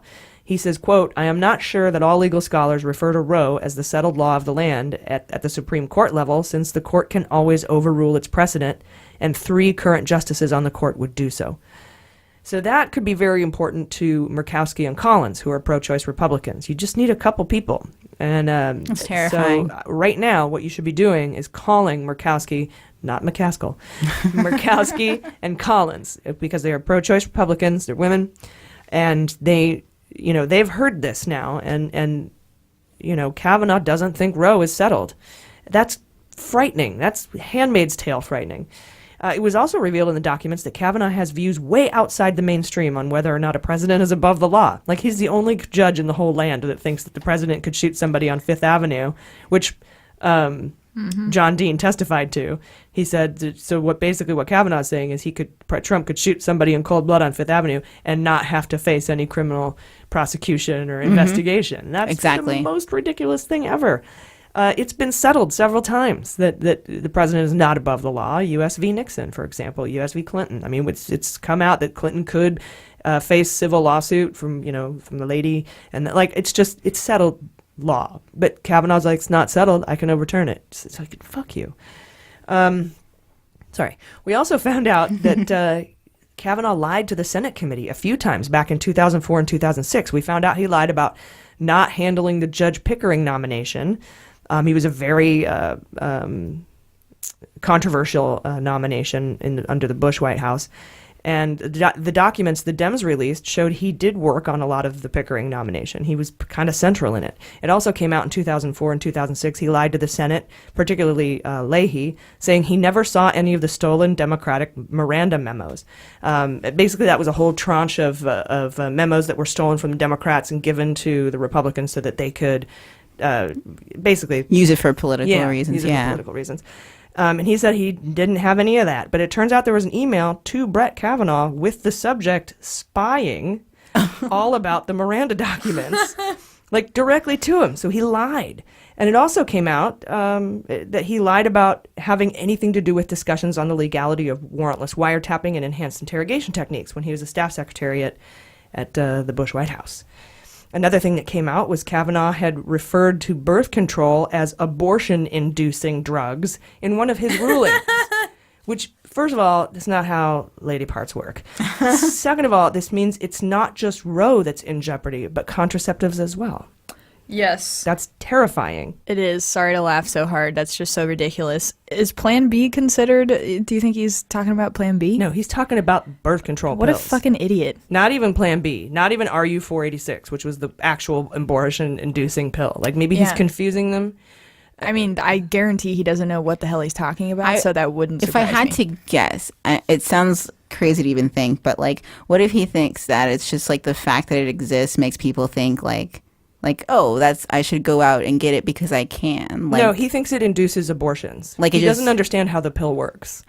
He doesn't fucking understand it. But there's Republican senators who think we pee out of our vagina holes. So good point. They are some crazy They people. don't understand how, and that's weird because they seem to have a huge appetite for weird sex stuff. Yeah. Stop voting for them, please. In their defense, it took me until I was like 13 to figure that out. Okay. So a 13-year-old girl has more knowledge about the female body than people who are regulating it. Yeah. It's messed up, man. It is. Yeah, I didn't understand about pee either for a while. Yeah, the urethra was pretty weird. That was a weird discovery. My mom never told me about it. I learned that like a month ago, though. So. And mostly like a really inappropriate Aretha Franklin joke there. I'm not going to Too soon. Way too soon. All right, Senator Cory Booker noted in these hearings that Kavanaugh was not on the list of conservative judges provided to Trump by the Heritage Foundation and the Federalist Society. So basically, Trump, when he was running for office, said, I will pick a judge that is approved by the Heritage Foundation and the Federalist Society. These are two super conservative, anti-abortion, anti-choice, anti-gay marriage groups. And they are the ones who put these lists together. Kavanaugh wasn't on it until the Mueller probe started. And then his name just showed up on it. And he's the one who thinks that the president's above the law. Weird. Yep. And I talked about John Dean testifying. That was interesting. But more importantly to me was the line of questioning from Senator Harris about whether or not Kavanaugh had conversations with anyone at Kasowitz, Benson, Torres. That's a law firm founded by Kasowitz, which is Trump's lawyer. And she asked about if he'd had any discussions with anyone from that firm about Mueller or his investigation. And he couldn't answer it. I don't know who works there. I don't understand. And like I said, it wasn't until that Republican senator broke in and said, it's impossible to know. And then from then on, Kavanaugh's like, yeah, I don't know who works there. I can't answer your question until I know who works there. Just feeding him the crappy answers, yeah. So let's talk about who Kasowitz is in case we've reported on him a lot. He was in last week's What the Fuck Award story. Remember Jolo and Praz Michel from the Fugees and Brody? Yeah, Kasowitz was repping Jolo. And Kasowitz also helped Kushner get a real estate loan from Deutsche Bank and may have played a role in the firing of Preet Bharara. So Kavanaugh talked to somebody at that firm about the Mueller investigation. That's what Kamala Harris was getting at. And it was important enough for her to read it out of a committee confidential document, risking her job, but not really. But that was not released to the public, like I said. So we don't know what that conversation was about. But Spicy Files on Twitter, if you don't follow them, you should, has posted proof that a PAC to get Kavanaugh confirmed bought their website and set it up back in February of 2017. So they've been working on this for a while. And here's something else that they brought up too. All these papers that are committee confidential right now or that they haven't gotten a hold of, they'll all come out by 2019. And I think we can impeach a judge, and I hope we do, because he will more than likely be impeachable. Well, be confirmed. Yeah, that's you, yeah. And then if we can get him out, we can put maybe Merrick Garland in there like we were supposed to. But that'd be amazing. Like Ukraine, didn't they put in their politician that they... Yeah, but that was the president. Oh, you're right. Yeah. Totally different. Vote hacking and all that. Yeah. And then not the same in America, no, but you're right. Different situation specifically. Yeah, we don't operate quite that way. But speaking of Merrick Garland, some late breaking news dropped today. That's Saturday. We record on Saturday that the Democratic coalition filed a criminal complaint against Brett Kavanaugh for perjury in congressional testimony. The Democratic Coalition is a national super PAC based in D.C., founded by Joe Cooper and friend of the pod Scott Dworkin. According to the filing, Kavanaugh lied to Senator Leahy in 2004 and 2006 during his hearings for the D.C. Circuit Court of Appeals and twice during his confirmation hearing this week. The kicker to this is that a separate judicial ethics complaint will be submitted Monday by Dworkin and Cooper to the D.C. Circuit Court for review by Judge Merrick Garland. Oh, the sweet justice. I mean, it's like, it's not what he wanted in the beginning, but I love that he's involved now. Well, he should have just been the judge. He's on the D.C. Circuit Court. Oh, that's so where he's been. But he's not the Supreme Court judge. But I mean, it still counts. It's like Bernie going back to... but he's reviewing this criminal review of judges. Yeah, it's beautiful. Yeah. I love the karma. It's good. I appreciate it. Do they not have any sort of conflict of interest rules? I was thinking that, shouldn't he recuse himself from this case? And yeah. He might. Yeah, I'm a bitter bitch. But, maybe not. I mean, if Kavanaugh won't recuse himself from matters coming up to the court that involve Trump, he by the way, he said he wouldn't agree to that. Yeah. I don't think he's a bitch. Sorry, that was strictly for the alliteration. All right, you guys, we'll be right back. Hey, Mueller Junkies. Thank you so much for supporting our show and supporting women in podcasting. I need to ask you for a quick favor that will not cost you a dime. Please head over to Apple Podcasts and give us a rating, and then subscribe. That simple act goes a long way to helping us get the word out about the Mueller investigation, and more importantly, it expands our efforts to flip Congress blue in November. And don't forget, follow us on Twitter at Mueller She Wrote to be automatically entered to win a PlayStation 4. Don't ask. Thank you so much for listening. We would not be here without you. All right, you guys ready for the Fantasy Indictment League? Yes.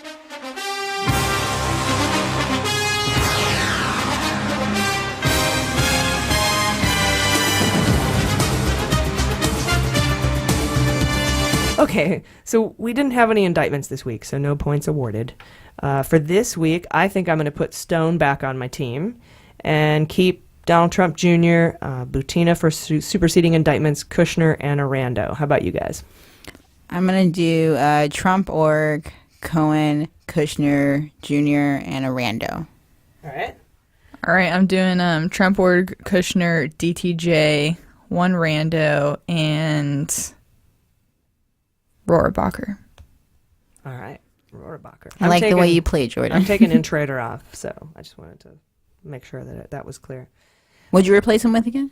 Let's see. I replaced him with Stone. I put Stone back on the team. Oh, that's right. He's like a ticking bomb. That, like all these guys, Andrew Miller and Corsi, who are refusing to testify, I think Mueller's going to be like, fuck you then. I have enough. Exactly. And I think he's just going to drop it. I think he's just going to send it out. That'd be amazing.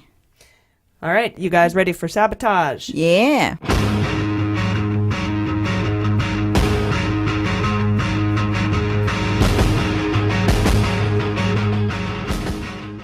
All right, we have 2 sabotage stories this week. The first one is that late Friday, Bloomberg reported that Manafort is weighing a plea deal to avoid his upcoming criminal trial. I think he may also be avoiding superseding indictments for collusion if he flips, because there's that likely superseding indictment that could drop, and the information that he can offer Mueller on those superseding indictments. Aside from that, Trump executives now face U.S. campaign finance probe investigations from federal prosecutors. Federal prosecutors from the Southern District of New York are pursuing a federal criminal investigation into the Trump Organization for campaign finance violations. It's really the executives that are under investigation. And since Alan Weisselberg was given immunity in exchange for his testimony, that leaves the kids. So, because of all that, I am going to change my draft to include Donald Trump Jr., Ivanka, Kushner, Butina, and a plea deal with Manafort. Okay. You can pick this week a plea deal with Manafort, and that'll give you the Manafort level points. I like that. Even though he's so wishy-washy, it would be nice to see it.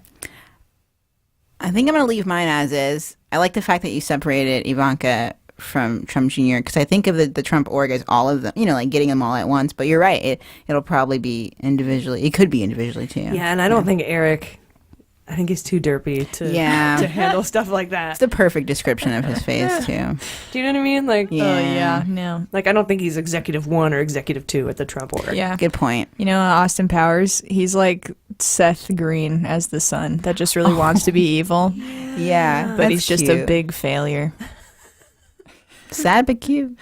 To be a failure of a failure, my God, I can't imagine what he feels. I go back and forth from feeling bad for the Trump kids and then remembering how rich they are, and I'm like, well, that some things balance out. Oh, yeah, and her hotel was basically funded by terrorists and money laundering. If they weren't like evil people, then I would feel bad for them. Rich people can be sad, but they're bad. One of them has to become a hippie or something just for the full arc of the family. Someone has to reject their ways. Maybe they already expelled that person from the family. Oh yeah, I forget Tiffany exists, and it's not a dig at her. I feel like she's actually a better person for it. Like the fact that I don't even associate her with them means that I think she's out a there. middle wife kid. Oh, is that what it is? Yeah. Wow. Middle wife kid. I'd love to talk to her. If you ever want to be on the pod, Tiffany. That would be interesting. Yeah. That's a very different level of middle child. Not only are you the middle child, but you're the child of the middle wife. Wow. Meta. That's really funny. Yeah. Hopefully there's just a coalition of all of his children from previous marriages that will come together and be like, Trump's not our dad, not our president. I don't know. I don't know what they'd say. Dad. Yeah, I don't know. But for my fantasy indictment league, I'm going to hold off on the Manafort till next week. I think that's a very smart move, though. Thank you. But I do want to give... Okay, I'm going to take the Trump org off, and I'm just... Oh, no, I'm not. I'm so sorry. I'm taking Rohrabacher off, and I'll put Ivanka on. I think that's smart. Okay. All right, sounds good. Nice. Inconsequential. You guys ready for Q&A? Yeah. Yes. So today for Q&A, we have a very special guest to discuss his film Active Measures. It's the writer and director. His name is Jack Bryan. Jack, welcome to Mueller, She Wrote. Thanks for having me on. Yeah, no, we really appreciate it. We caught you on Bill Maher this weekend, and we were blown away. So I really appreciate you joining us for this. So first, everyone needs to see this movie. It's like a visual demonstration of all the things we've discussed on the pod from episode 1. Everyone should see it. It's on Hulu, Amazon, and iTunes right now, so check it out. And one thing I noticed that pops up a lot in the movie that we haven't quite cracked here on Mueller, She Wrote is the connections to Don Semyon. Can you tell us about the significance of who he is and his role in the Trump-Russia investigation? Yeah, absolutely. So Semyon Mogilevich, known as Don Semyon, the Brainy Don, he's got a lot of nicknames. He is sort of, for lack of a better term, he is the godfather or the Kaiser Soze of the Russian mafia. He is Ukrainian born. He also has an Israeli passport. He lives in Moscow. And he was the guy who originally figured out how to launder a ton of money from Russia into America. His first scheme was big scheme that sort of made him pop up on the American sort of landscape was called YBN Magnets, where he started a fake magnet company and actually got it on the Canadian Stock Exchange. And it was just a vehicle for laundering money. The U.S. government went after him for a while. He was on the 10 most wanted list. And basically, what he does largely is two things. One is he controls the Russian-Ukrainian gas trade, which is immensely popular, profitable rather. All of the natural gas that comes into Europe, it comes through Ukraine. So it's an amazingly important port for gas. And he also, when corrupt officials, Putin and his inner circle want to steal money from Russia, which is how they make money, is that they're not really rich off a politician's salary. They frequently will go through Mogilevich's networks to launder that money into Europe and into America, and he becomes important in the Donald Trump story because it is his network that is largely associating with Trump on the Russian mafia side. That David Bogadin, who in 1984 bought 5 condos from Trump, when it transaction it was money laundering, he was a Mogilevich connected guy. Yasov Ivankov, who lived in Trump Tower, was a Mogilevich connected guy.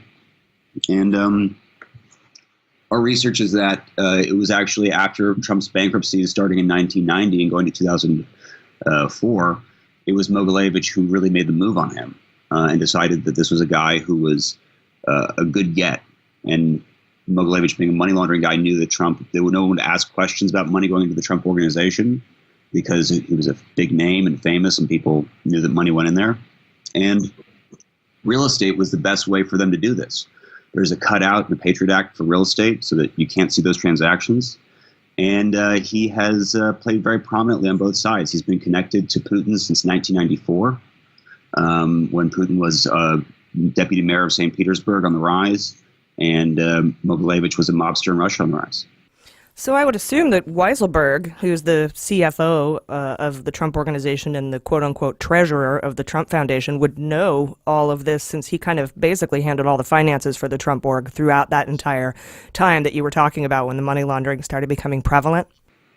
Well, he would know certainly the associates. I mean, Mogilevich will always, in any of these transactions, be at least 4 steps behind it. So he would know Sater was connected to Mogilevich. Alex Snyder, who got Felix Sater, who was in Bayrock, the managing director of Bayrock Group, which was in Trump Tower and secured a lot of the financing for Trump properties, including the Trump Soho, some Fort Lauderdale money, things like that. He ran a pump and dump stock scheme that was tied to Mogilevich. Alex Snyder, who got the financing for the Toronto Tower, has been tied to him through his father-in-law, Boris Bierstein. And so there's that money. And then also for Trump Soho, one of the sponsors of the project is the guy, Alexander Mashkevich, who is been tied to Mogilevich several times. Yeah.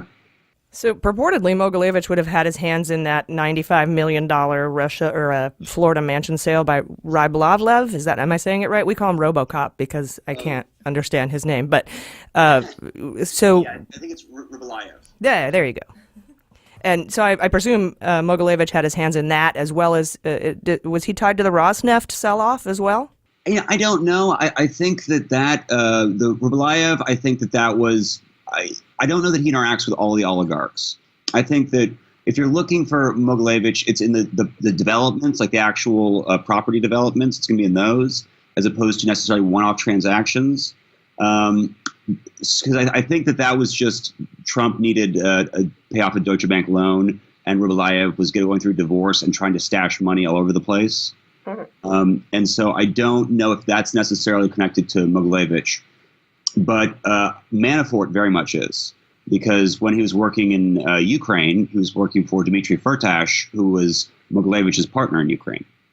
And so a lot of the money that got laundered through Manafort is indirectly or directly tied to Mogilevich. So Manafort, potentially, Bloomberg reported just, I think, a couple days ago that yesterday, that Manafort might be working on a deal. I'm assuming that sort of proffer would come with it. Yeah, or he might just not want to go before a DC jury. He might just be like, I'll take 10 years. I don't know. Yeah, that's true, too. Or, and a lot of us were talking about how he might be, digging his heels in because he doesn't want to have to be on Putin's hit list. Absolutely. But I think it's also the mob. I mean, if you look at what he was doing in Ukraine, he was dealing very directly with figures that were got the majority of their money from the Russian mafia. And I think that he is probably, if I were in his position, I would be more worried about that than anything else that Mueller could throw at me. Yeah. Yeah, I think you're right on that. So I wanted to ask you, we have a really hard time week to week deciding where we're going to cut off the news and just start reporting it. How did you decide where you were going to end this film? Because 10 news stories drop every day on this Trump-Russia entanglement. So how was that a challenge for you? Well, it wasn't. I mean, I think that we were kind of lucky in the sense that we started this project so early that I think a lot of the stuff that came out of the news wasn't in our heads because it wasn't there when we started. Because we started the film, working on the film like March 31st, 2017. And we didn't even get to our first interview. Our first interview happened the day after Comey was fired. And so we were starting from a position of there is no investigation. Nobody's looking into this. Nobody cares. So I think that we weren't really... The news of the day wasn't what was driving us so much. And so we saw our job as going back and putting together all the pieces about how we got to the news of the day and giving people context for understanding the news of the day as opposed to trying to incorporate that. So we don't incorporate the Mueller investigation because we kind of see that as he's looking at the same things we're trying to look at in a weird way.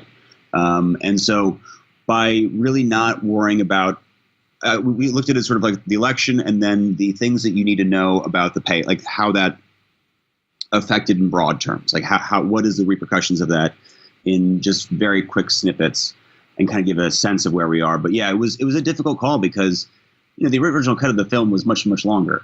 And so we're trying to figure out where to pull. And we felt the more valuable information was a backstory than the news of the day. I'd like to see the uncut version. I'd like to see the director's cut come out. You say that now, but it is very, very long. Yeah, well, we didn't even start picking up this story until, I don't think we started this podcast until end of October when Gates and Manafort were indicted. So, yeah, I can see how you have more of a 30,000-foot view of all the connections that are necessary to understand, to, even begin to see why these details make a difference. So in some subsequent stories that weren't included in your movie because they're more recent, I was wanting to get your views on like the Firtash connection with Lanny Davis and Cohen. What are your thoughts on that? Yeah, that I think is incredibly interesting. And I wonder, because Lanny Davis also is so connected with the Clintons. I wonder if he is working with Cohen because of the Clintons or because of Firtash. Because I don't know that he's worked for the Clintons since the late 90s at all. and he has done a fair amount of work with Firtash since. So that is the biggest question in my mind regarding Lanny Davis's involvement in that is what the heck is going on there. It could just be that Firtash is a super rich dude and has a lot of legal troubles, and that could be a coincidence. I tend to think that's more likely, but I don't know, and that changes day to day, hour to hour. So I wish I had more of a sense on that. I really don't. Yeah, that's true. Whatever you would say right now could be different by Monday when we air this. So, and then what did you think of the Helsinki summit? I would have been shocked if it had been anything else. Good point. Yeah, none of us were surprised. Yeah, I mean, everyone came back. And it's like, oh my God, he did the exact same thing he did at the G20. It's like, yeah, he did the same thing before, or it was GA or G20. Yeah, so I think that was. I mean, I think it was good because it was so clear that for some reason that was the thing that was clear to people. I think it's good that people are seeing it and that it's becoming more obvious. But it was weird to me that was the thing, given all of the other things that are out there. But whatever it takes. Right, like how could you possibly be surprised? But I guess if you don't know or you aren't operating under the assumption that he's an asset or that he's somehow compromised by the Russians, then it probably wouldn't make sense to you. So, all right, well, you know what? I've really appreciated you coming on today. Could you tell everybody where they can find the film? Yeah, it's on iTunes. It's in select cities on theaters. It's on Amazon, and check it out. And hope you like it and tweet at us. The film is at ActMeasuresDoc, and I'm at Jack A. Bryan. Do you have any questions or comments? All right. Well, we really appreciate it. So definitely check out Active Measures, and thank you for writer and director Jack Bryan joining us today. Have a good one. Thank you so much. I had a great time. So that was cool to talk to him. That movie is so good. Oh, yeah. I can't, it's good and beefy and long too. And so when he was like that there's a director's cut, I was like, oh my God, how much longer would it be? I want to see it. I want to see it all. You know what really blew me away? This isn't really a spoiler because it's in the first minute, is the story of how Putin was born. How his mom was in, I guess, a pile of bodies, and the father brought her back to life, and then Putin was born the next. Yeah. Holy shit. It was soon after that. Well, that was in the Cornholio book. What is it? Russian Roulette. David Corn. Oh, they mentioned that in there? Yeah, because we did that book. Because Hillary was like, every time I ran into Putin, he made sure to tell me that story about how his dead mom's body was dragged out of a pile of bodies. I do not remember For some reason, it didn't stick with me until I saw this documentary. And it's almost like a demigod story of how you came into existence. Yeah. And that's the way he tells it. And Vladimir means universal ruler. I feel like he has a lot of reasons to be full of himself. It's KGB, man. Yeah, totally. Once KGB, always KGB. Totally. You don't really get out of that organization. You know what I'm saying? Yeah. You know what he looked like too back in the day? It was a creepy thin man from Charlie's Angels. Ooh, he had that one vibe. that takes the hair? Yeah, the obsessive hair guy. Yeah. Yeah, and he was still balding. Like he's always been balding. Yeah. If Putin shrieked like creepy thin man whenever he wanted to, I guess, murder someone, that'd be really interesting. He kind of looks like when Seth Green on the Austin Powers movies gets hair and goes bald. Dude, it kind of looks like that. Everything goes back to a 90s comedy. I love this. Oh, dude. Yeah. Such the golden age of movies. Yeah, there's something about Mary. Not related to any of this, but just a really great movie. Yeah, the topless old lady boobs scene from that. Oh my gosh. I can't ever get it out of my head. The dog being on drugs, the little Poochie so freaking great. out. Yeah. My mom wouldn't let me watch the scene where she gets jizz in her hair because my mom didn't want to explain to me what jizz was. I still didn't know what it was when someone explained it to me. I was 11. Yeah. I feel like I should know where it came from. Right. Well, we didn't have. By that time, I had already had so much jizz in my hair. I knew. I'm totally kidding. And this has been At the Movies with Mueller, She Wrote. Join us next week as we review, I don't know. The Mueller movie? No, that'd be too soon. No, that's too on topic. We should make our own little sketch, though. That'd be funny, like a Mueller movie trailer. Be really low budget, though. I can imagine. I think there'll be a real movie, all the Legit? President's Men for this, and we should totally be advisors on that movie. If you're making one, let us know. Oh yeah. Oh, and also we're looking for an animator. If you're an animator, Totally. I'm thinking about pitching a Mueller, She Wrote animated show. Dude, that'd be crazy. Right? It just dawned on me, we're trying to figure out how to make our show into a television show. Yeah, illustrations, voiceovers. Animation. Yeah. I think that's way cooler. I love animation. So if you draw things and have a lot of spare time and a bunch of discretionary income. You don't need a lot of money. Let us know, and we'll try to work together and make it happen.